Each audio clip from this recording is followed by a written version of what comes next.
Kia ora guys, I'm Chris Dore, and today's lockdown lesson is going to be how to control your loop shape and loop size. Now as we know, our fly line will follow the path of our rod tip. So if our rod tip follows a big circular path, we're going to throw big wide circular loops. If our rod tip follows a nice straight line path, we're going to throw nice tight parallel U-shaped or V-shaped loops. If our rod tip buckles beneath that straight line path, the top leg of the loop is going to follow down beneath the bottom leg of the loop, wrap around and cause the dreaded wind knot. Here's the secret guys, it's not a wind knot, it's the cause of a tailing loop. It doesn't have to be windy for you to mess that one up. Now, it's all about our variable casting arc. Quite simply, to get that rod tip travelling in a straight line path, we need to match the size or the angle of our casting arc to the flex in the rod. Now the casting arc is simply the angle of change at the rod butt between the back and forward cast. From back cast to forward cast, back cast to forward cast, back cast to forward cast, that V right there.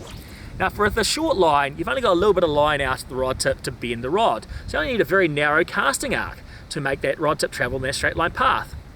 Now on a longer cast, you have more weight outside the rod tip, and so there's more flex in the rod. So to maintain that straight line path as your rod bends, you need to widen that casting arc. Now here's a quick exercise.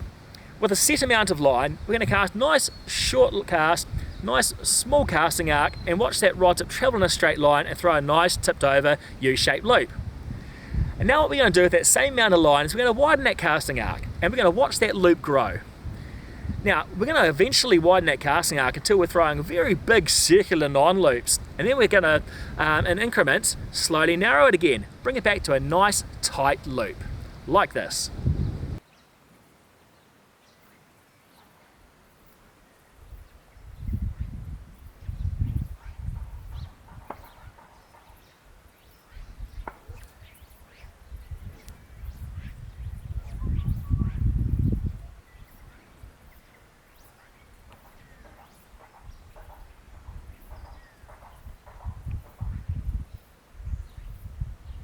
Now, what you saw there is me with a set amount of line going from a narrow loop to a wider loop and back to a narrow loop.